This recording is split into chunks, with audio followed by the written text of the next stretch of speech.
Our journey begins in the unlikeliest of places, 19th century St. Petersburg, at the entrance to St. Isaac's Cathedral.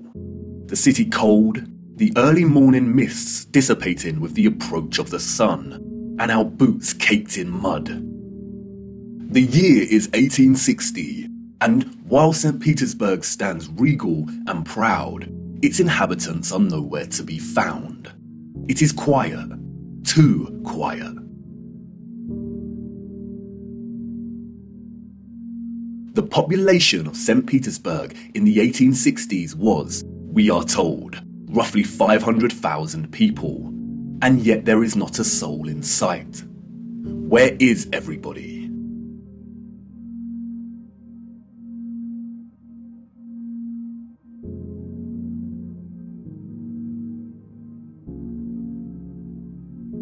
The long shadow of Alexander Column gives us a clue as to the time of the sun's journey above this region.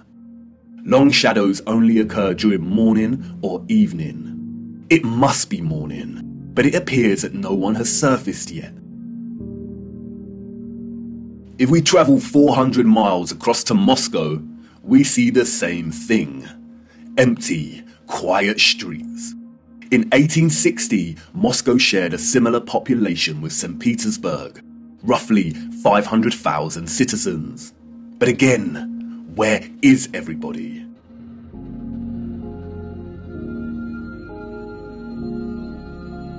What about the rest of the world during this time period? Edinburgh, Scotland, 1840s.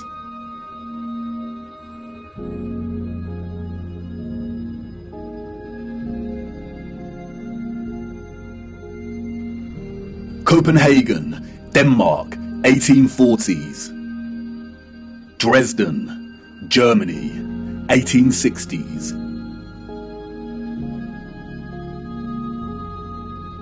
Rio in Brazil, 1860s. Toronto, Canada, 1860s.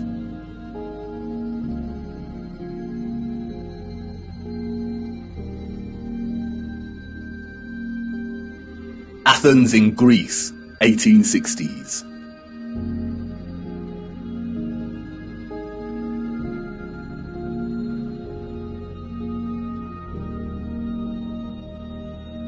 And then London, finally, people.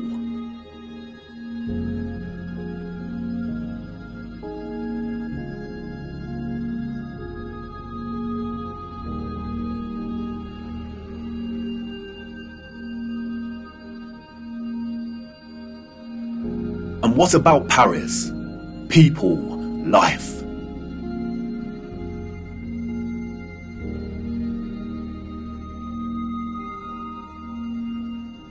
The first photograph, we are told, was created in 1822. The art of photography relies on methods of juxtaposition, of comparison and contrast to deliver its message and sentiment. In these old photographs, we do not find the same deliberate techniques of juxtaposition that contemporary photographers craft into their art, but rather we find natural contrasts that are so important and central to navigating through our deceptive history. Contrast is a phenomenon, natural or artificial, in which meaning is generated and conveyed through the comparison of two opposing elements. When looking at 1860s Russia, there is an immediate contrast between the lack of population and the sheer size of these cities. Even in the 19th century, both Moscow and St. Petersburg are enormous. The infrastructure found in the photographs could hold a population well into the millions. Why are the cities so vast if the population was only 500,000 in each? Furthermore, the official narrative gives us a population that increases in a linear fashion from 1764. Many of the buildings we see here were built years before the photograph was taken. Did the Russians just plan well in advance? But it's when the population is introduced into these photographs that a new contrast emerges that is staggering. That is, between the people and the environment itself. It may be the reduced population numbers, or it may be the monochromatic starkness of the black and white images, but they present to us something that we've lived amongst our entire lives and never paid any mind to. That is, the enormity and impossibility of the architecture. As we engage with the industry and act of tourism, we journey from place to place and observe, taking it all in, learning, hearing, and being told what we are looking at and how it came to be. And standing in front of a structure like the Arc de Triomphe in Paris, we might even exclaim, "Wow, how did they do this?" But the moment, inextricably wrapped up in the busyness of the scene, perhaps prevents us from really asking that question with sincerity. Standing in front of a structure like the Arc de Triomphe while the crowd frantically takes pictures on their smartphones makes it all a reality, and we conclude, before being shoved away by new tourists, well, they had to have done it somehow because I'm here and looking at it. During our indoctrination at school, we are seldom shown old photographs of the grand cities scattered around our flat realm. And perhaps for good reason. Because when we marinate on images like this, and are presented with the visual evidence of a very primitive Victorian people, dotted around like grasshoppers, within the shadows of the most magnificent, grandiose, brilliant architecture a human could ever imagine, we begin to have doubts. Indeed, how did they build this? The Arc de Triomphe is made from 36,695 cube meters of limestone and weighs 95,407 tons, or just over 95 million kilograms. They tell us it took 12 years to build the giant arch in two different periods, between 1806 to 1814 and between 1832 to 1836.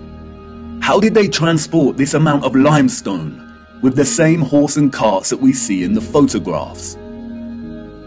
Look closer at the four sculptures that adorn each of its sides. Look at the intricacy of the sculptures and the patterning of the ornamentation that frames the arch. Each section is perfectly repeated without any deviation or inconsistency. The first true power tool was not invented until 60 years after this arch was completed. They tell us this was crafted by hand. Is that even possible? And then there is the ceiling of the arch. Immaculate 3D sculpted roses, perfect in their geometric symmetry. The nuance of the detail and finesse of each petal and cross-section borders is overwhelming. Look at the rest of Paris during this time. Again, a plethora of unbelievable, gigantic and magnificent structures. The city's infrastructure glorious, and the people and their means of transport primitive, unsophisticated, and seeming not at all developed to the point of producing a city like this. The roads are improperly paved and uneven. They are dirty and muddy. We also see buildings during this period in which the architecture aligns with the inhabitants. Buildings of misshapen proportions, less developed and refined, charming in their own way, but coarse in their use of wood and plaster. This is exactly the type of architecture we expect of a generation of horse and cart. A generation ignorant to the discoveries in technology that would follow in the years to come. Furthermore, at the time of this photograph, the arch is roughly 40 years old since its completion. Yet can you see how worn some of the parts of the structure are? We see weathering on the stone that suggests the arch is much older. As we approach the late 19th century, we see that the people of Moscow have finally decided to leave their homes and venture out into the streets. The infamous Red Square, now bustling with life. St. Basil's Cathedral and the Spasskaya Tower dominate the frame of the square. The construction of St. Basil's Cathedral began in 1555 and was completed in 1561, a mere 6 years. It suffered a huge fire in 1737 and underwent restoration over a 20-year period. But look at it. What a structure. Almost unreal and like no other. It is composed of thousands of red bricks and tin sheet metal that has been shaped into the distinctive onion domes we see. Look closer at the intricacy of the domes. How did they bend metal to achieve such precision and perfection in the 18th century? And again, if they had the skills and dedication to build a wonder such as this, then why are the conditions of the road so poor and covered in mud? We see these incredible structures and buildings everywhere in 19th century photography. We have the wondrous Crystal Palace of London, a monstrous structure with the greatest area of glass ever seen in a building, and all constructed before England had automatic glass manufacturing. We have Westminster Abbey and Parliament. We have the old Euston Arch, constructed out of pure sandstone in 1837, and streets unpaved and full of mud. Why did these people not prioritize the streets they walked upon? The Frauenkirche, the domed masterpiece of Dresden, Germany. Its intricate and opulent splendor in direct contrast with the beat-up wagons and horse-pulled carts of the people below, a people dependent on the bare necessities, a people completely dwarfed by its size and majesty. The Library of Parliament in Ottawa, Canada, built over a period of 17 years. The first major settlers arrived in 1800, and at the time of construction, the city's population was under 20,000. Would a grand, glorious library really be a priority for settlers? Why does the building look like it's been cropped out of Europe and pasted into Canada?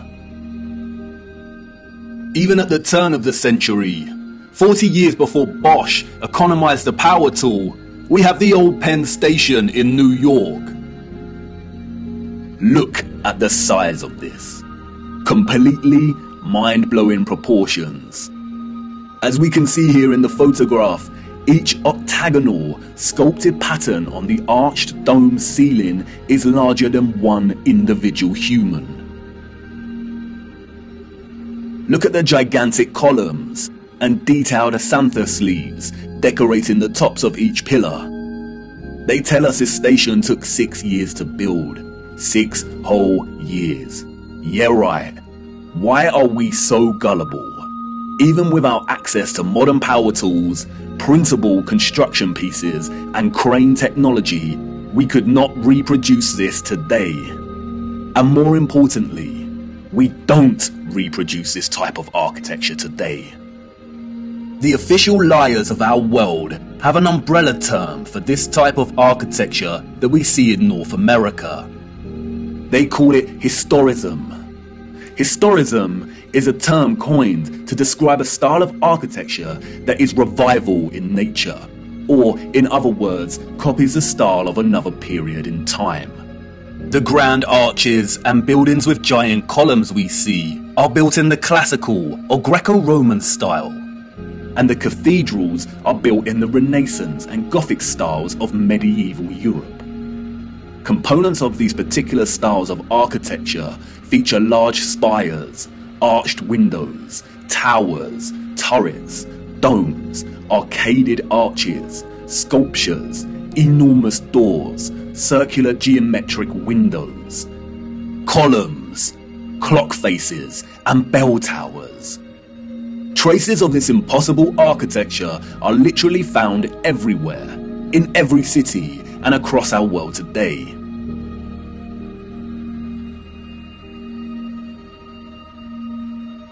Some preserved and maintained, like the Parisian Arc de Triomphe and Notre Dame, and others lost and long forgotten to time, like the Euston Arch and the Old Penn Station in New York. We as a people travel miles to take our own photographs of these wonders. But the photographers of the 19th century gift us with something they would never have expected to give a future generation: perspective. We see a primitive people against a backdrop of clearly advanced architectural infrastructure. The official historians of the world tell us tales of Darwinian evolution and progression between time periods. The people that came after were always more advanced in their ways, refining and redefining the methods of the generation that came before. If the height of innovation and industry during the 19th century was still the horse and car as a means of travel, then, as these photographs tell us, this style of architecture was just as impossible for those living in the centuries before it. Anyone with a predisposition for thinking and questioning can immediately sense when looking at these photographs that something is rotten in Denmark, that something is off with the mainstream historical narrative, that something is not adding up. In a panoramic image of San Francisco in 1877, we see a collage of historicist architecture. We see columns adorning the entrances to very regal buildings that stand out like sore thumbs from some of the timber shacks surrounding it. We see Gothic spires and towers in the distance. We see domed cathedrals and buildings. We also see just how sprawling and huge the city has become. In 1846, there were under 500 Mormon settlers living on the area of land in which we now call San Francisco. It was frontier land and ready for the taking. Between 1848 and 1849, with the start of the California gold rush, the population increased from 1,000 people to 25,000 people. 28 years later, this panorama was taken. The population at this time, we are told, was getting close to 200,000. Who in their right mind would believe this story? Does this look like a city of 200,000 people? Without any modern technology, power tools, automatic manufacturing, electric motors. A people in a strange, unfounded land, just making their mark. Do we really believe that a burgeoning people built this entire city in just 30 years? And again, such quietness, such stillness. This is a photograph of an empty city. Where are all the people? The shadow of the post here tells us that it is not the early hours of the morning. Short shadows only appear toward midday. A city of this scale at noon should be bustling with life. But there is not a single person in the shot of this panorama. The only life we see is that of a horse without any master in sight. It seems highly unlikely that all the people were told to stay indoors because a cityscape photo shoot was taking place. And this silent scene becomes all the more eerie when we consider that there is intention behind the lens. Someone was there, standing at a vantage point and taking this photograph. But who? And for what? And what are the chances that in the 19th century, during similar decades, we see deserted Russian, European, and North American cities photographed like this?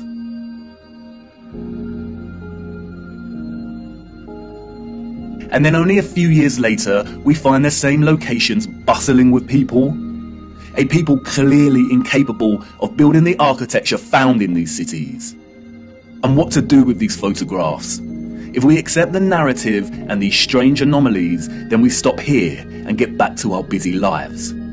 But the narrative we've received is not the truth, and we shouldn't accept any narrative, no matter how official and certified it is, unless it makes sense. The people we see in these photographs and their early ancestors could not have built the magnificent architecture we see. It is an impossibility. Come on, jump in. We must venture further into these cities and look a little closer. There must be some clues waiting to be uncovered that helps us understand why these cities are empty. Wait, what's that you say?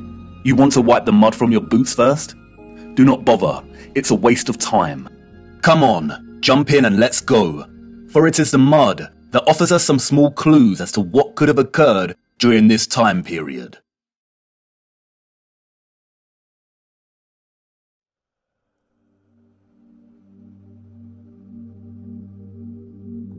In June 2011, Christchurch, New Zealand, suffered an earthquake that left a lot of the city in chaos, destroying buildings and infrastructure and leaving over 50,000 homes without power. As a result, there were collapsed houses, ruptured water mains, flooding, and fires due to disrupted electrical lines. Due to the strong ground motions and intense shaking, part of the city experienced a strange phenomenon known as soil liquefaction. Sand boils emerged from asphalt roads, toppling and sinking cars, and causing boulders to fall from hills, resulting in more home damage. Soil liquefaction occurs when saturated soil loses its strength and stiffness in response to an applied stress, such as shaking, or other sudden changes, such as a strong explosion. Loose, saturated soil or sand has a tendency to compress when a load is applied. But in the event of a stress, such as shaking or an explosion, we see the opposite. The soil tends to dilute, and the result is treacherous quicksand or quick clay. The land turns to liquid, causing structures of heavy mass, such as buildings, infrastructure, and cars to start sinking, topple over, or collapse. It can also affect dams and bridges. Turbidity currents can also form huge landslides that are impossible to stop. In the worst case scenario, entire cities may be destroyed. As you can see, liquefaction can move entire areas of land. The mud can rise dramatically and rapidly, and its destructive force is unstoppable. It is a well-documented phenomenon. The 1964 earthquake in Nagata, Japan caused liquefaction, and we can see the effects very clearly in these photos. The same here with the 1964 Alaska earthquake. Buildings toppling, cars sinking, infrastructure collapsing. Once the stress has subsided, the soil begins to solidify once again, and we can see the aftermath. Uneven, muddy streets remain where there was once road paving. Returning to photographs of 19th century cities, we see a similar situation here. The roads are unrefined and full of mud. We see unsophisticated, uneven, coarse, and muddy roads everywhere against a backdrop of refined, sophisticated, and magnificent architecture. Could these cities have suffered the similar fate of soil liquefaction that we see in more recent times? Perhaps. But unfortunately, muddy roads is not enough evidence to base any conclusions on, is it? Children ask the most vital of questions, and adults, in their foggy stupor, usually provide the most unsatisfactory answers, often regurgitating learned nonsensical information that leave the child's imagination unfulfilled. Squelching along these muddy 19th century roads, observing their surroundings, a child may ask, why did they build the windows so low to the ground? And what an excellent question. Yes, why indeed did they build windows on ground level? For you see, the people we see in these photographs, sadly, did not build this architecture. And maybe some of them, at some point in their busy day-to-day life, ask the exact same question. We see it everywhere. Windows at ground level.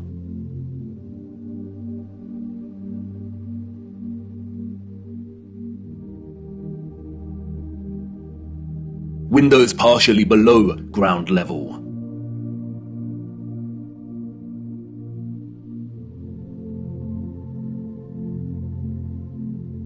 First floor entrances raised from the ground level.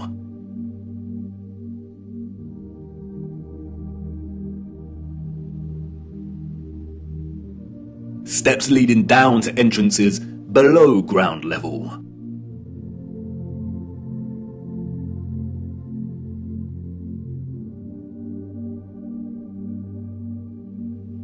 We can find this in almost every major city across our realm, in both old photographs and when we walk in the streets today.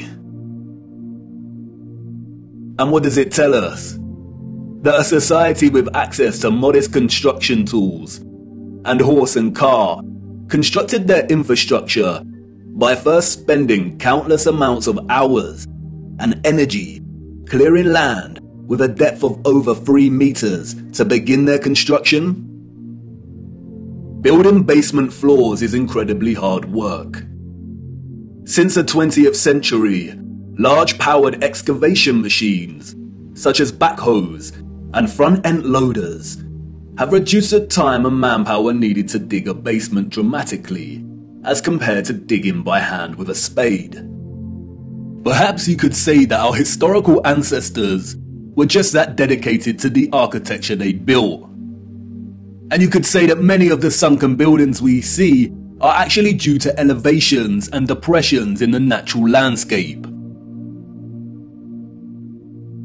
The official narrative, which is always full of inconsistencies, perhaps would suffice if it was not for contemporary excavation. When we look at photographs such as this, it immediately dawns upon us that what we are seeing are windows and doors 2 to 3 meters below the ground surface.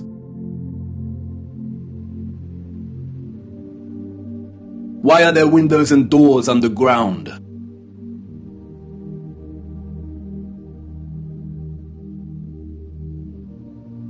What is this that we see in our cities? Natural soil accumulation over time? Geologists have never been able to ascribe a consistent value to worldwide natural topsoil accumulation, because it is impossible. Some regions of our realm experience consistent topsoil accumulation, whereas other regions actually experience consistent erosion. Many historians and archaeologists have noted that many cities over the centuries have been destroyed through war and natural phenomena such as earthquakes, volcanic ash, and flooding.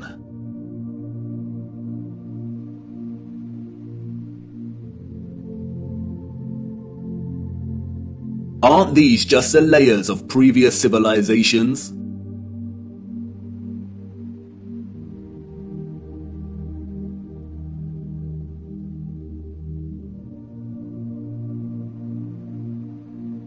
No, they are not. We see over and over again whole floors of buildings consistent with the architecture existing above the layer of ground.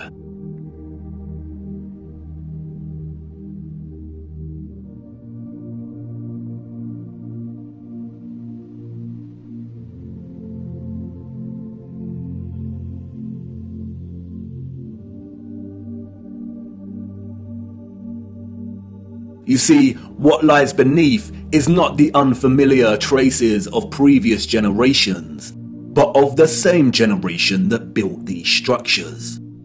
And once you really see this kind of sunken, buried infrastructure that exists in such prevalence across our world, you can never unsee it.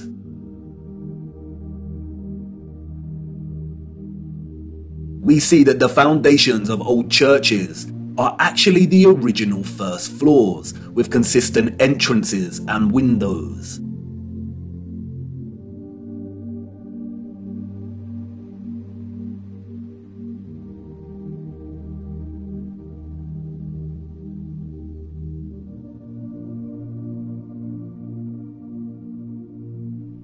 We see mosaics unearthed. We see pillars, columns and arches that were originally much larger, and it was the layer of soil that reduced their size, as if they weren't big enough to begin with.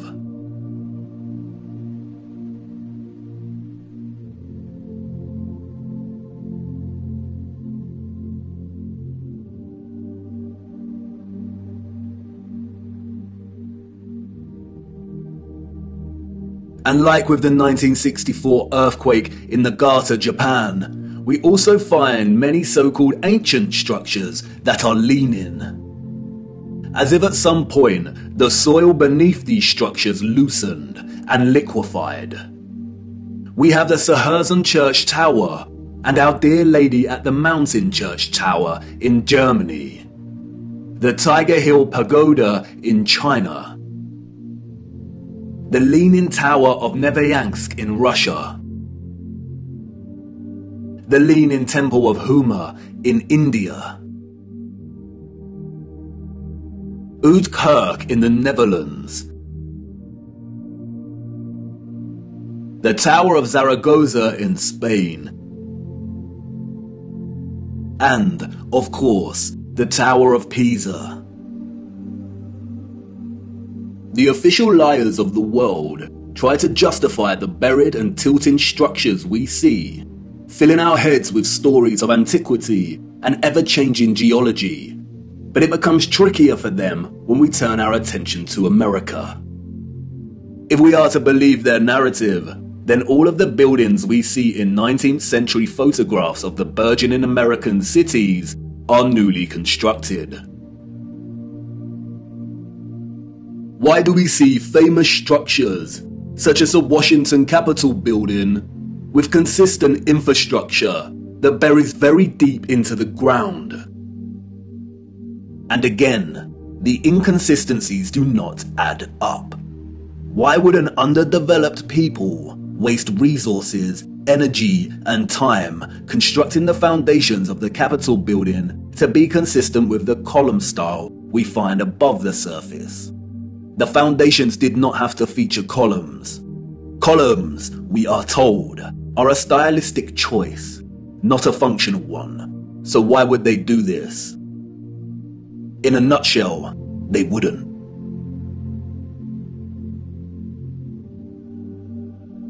We see images that suggest that the people of the 19th century were actually concerned with moving a lot of the vast amount of mud we see, leveling the ground and excavating existing structures.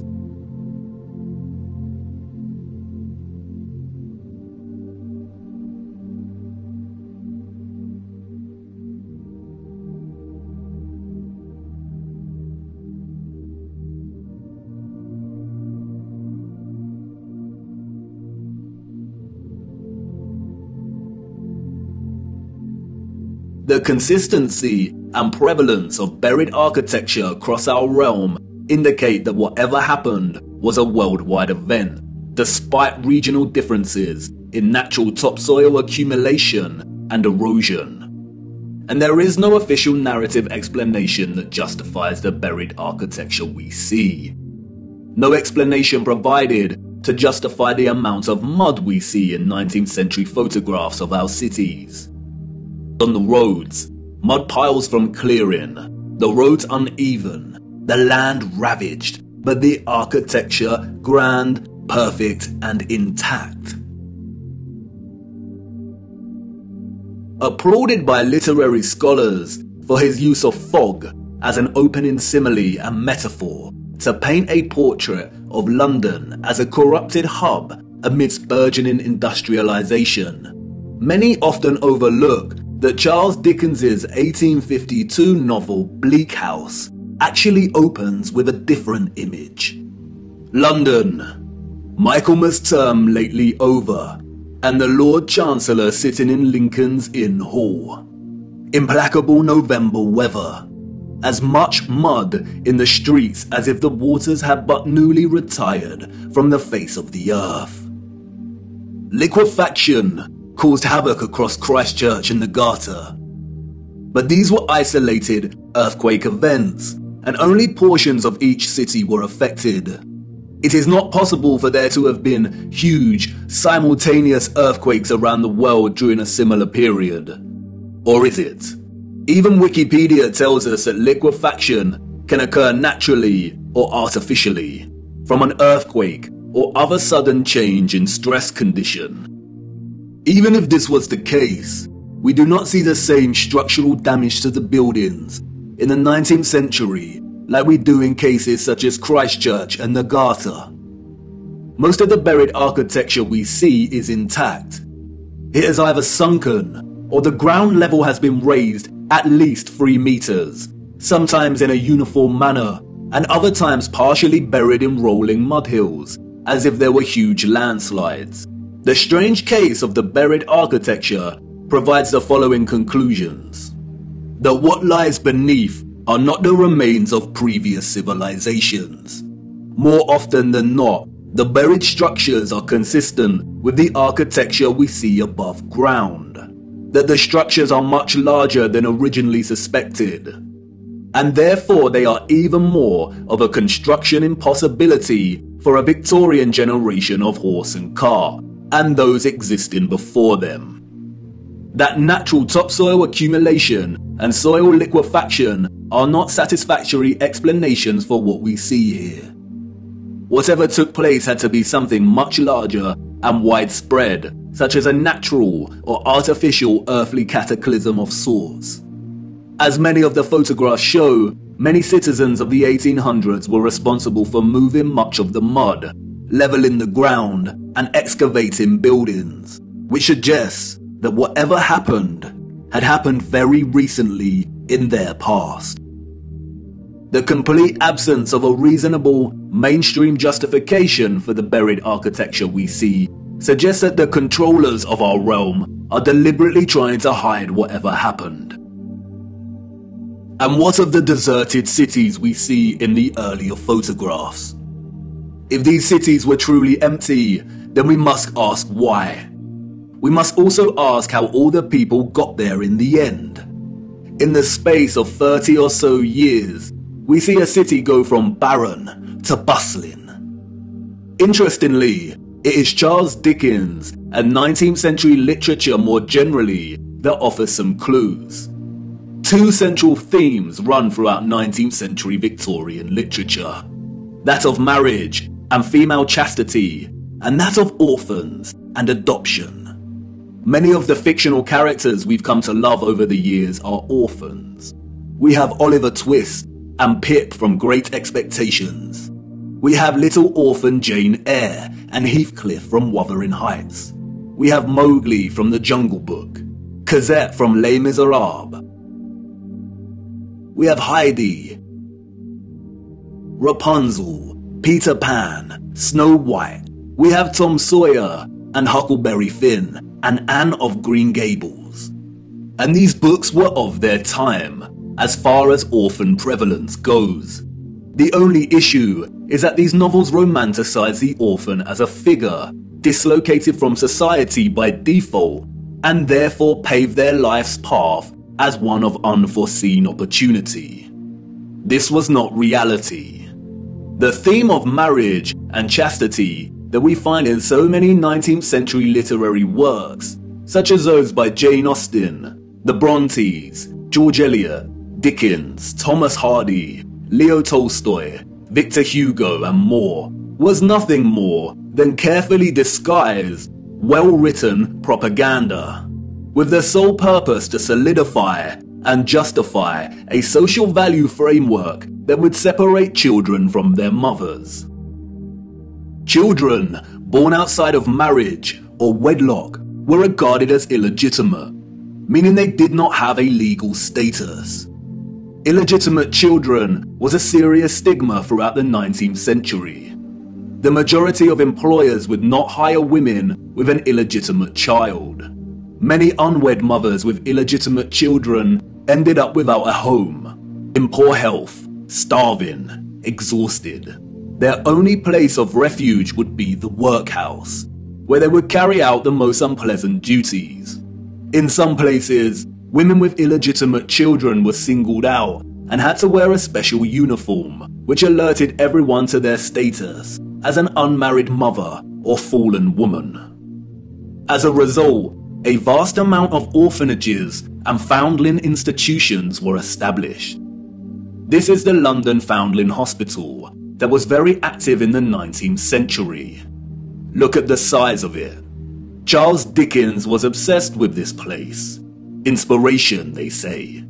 The official narrative tells us that an estimated 4,500 women handed over their children to this huge building.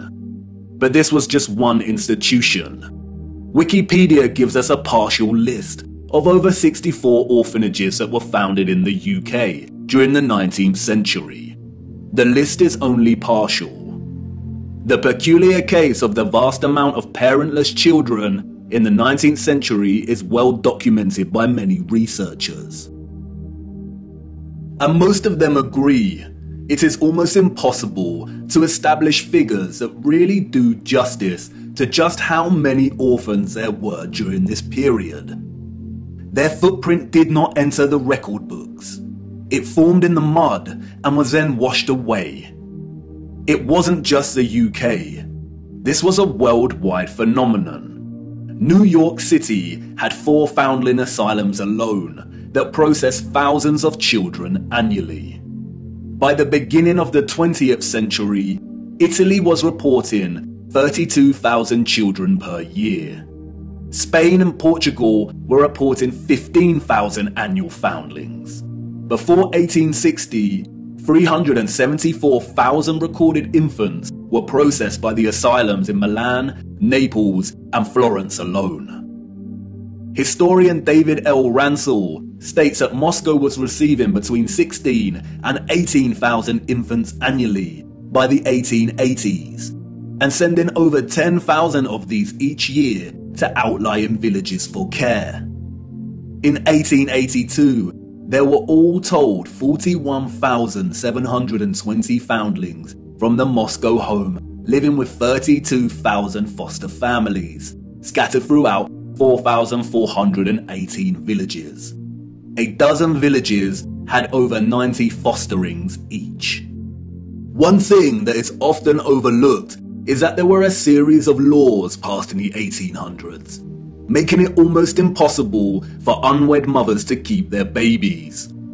The 1833 Poor Law Reformation introduced bastardy clauses that shifted the entire responsibility for the illegitimate child onto the mother.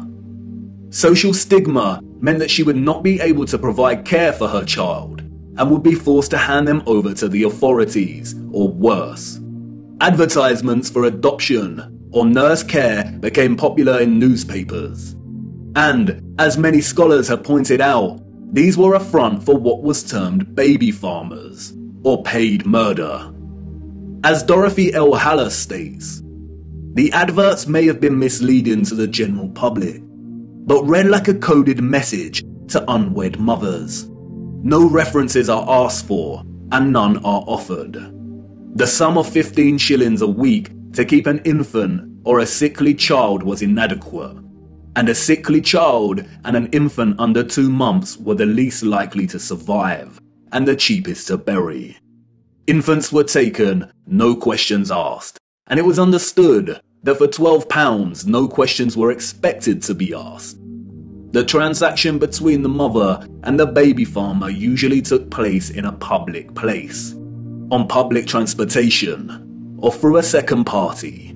No personal information was exchanged. The money was paid, and the transaction was complete.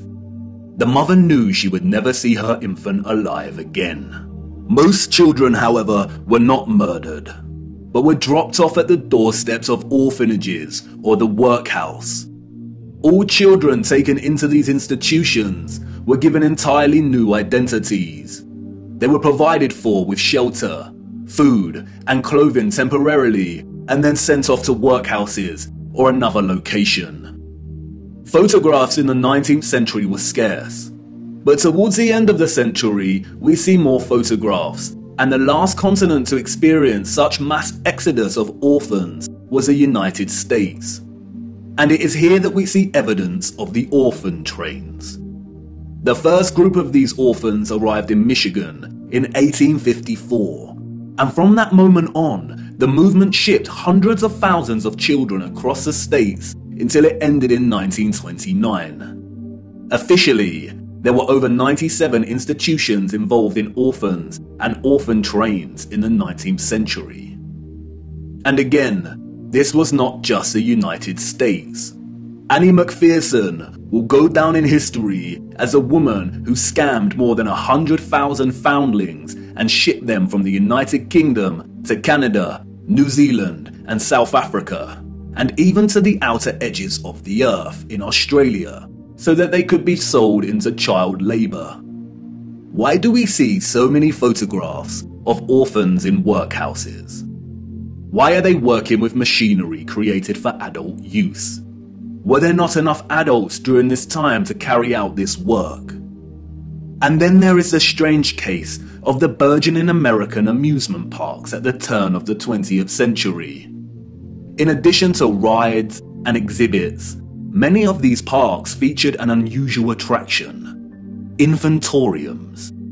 Visitors of these parks could stroll around with ice cream and swing by these stations, a visit equivalent to that of a fully functional neonatal intensive care unit, complete with incubators filled with sleeping, premature babies. History has been kind to Martin Cooney. Touted as a hero, Cooney was the German mind behind the incubators. His first encounter with premature babies, we are told, was at the 1896 World's Fair. He knew immediately that the exhibition would save babies' lives. The technology to keep premature babies alive was expensive, and he knew the public would pay to see the babies in incubators. He would charge an entrance fee at the amusement parks to generate funds to help these babies live. Nurses tended to the babies as an enraptured public looked on. Like any other amusement, the premature baby exhibits included carnival barkers who tried to lure the public to come and see the babies. I don't know about you, but I find something very off about these incubators. Advertisers featuring living babies. A lot of the fairs where Cooney showed his babies also featured eugenics exhibitions. Eugenics is a field of corrupted pseudoscience that endorses selective breeding to improve the genetic quality of the human population. Eugenics was inspired by Darwinism and was a driving ideology that fueled the Nazis. Why are people paying to see living babies, as if they had never seen a living infant before? Did people of the time not have their own babies? And where are these infants' parents? How did they have the technology in the 19th century to keep premature babies alive in such a way? Or is something off, once again, with the official narrative? There were 80,000 premature babies who were treated in these amusement park incubators. 80,000. The hundreds of thousands of orphans in the 19th century are just barely believable. Were women really that carefree? Did America even have the population numbers to justify 80,000 premature babies? We are not talking orphans here, but infants born prematurely. The narrative is not convincing or realistically fathomable. Where did these babies come from? More troubling is Cooney's background. As many historians have pointed out, he had no medical degree or training. His story is a very similar one of unconvincing philanthropy that we find surrounding some of our contemporary figures today that also do not have medical degrees. And then there is Marie Dressler, a Canadian silent film and Depression-era movie star. She adopted one of these incubator babies. Celebrities and adoption. The official narrative conveniently leaves this out of her story and tells us that she may have had a daughter who died as a small child. But the photographs suggest otherwise. Did she adopt her incubator baby at one of these fairs? Were the fairs a front for illicit adoption of premature babies? Even if they were premature, did that mean they had no parents? Who owned and was responsible for these parks? And what happened to the babies once they grew and left the incubators? If something feels eerily wrong about the entire narrative surrounding these parks and orphans, it's because we are not being told the truth.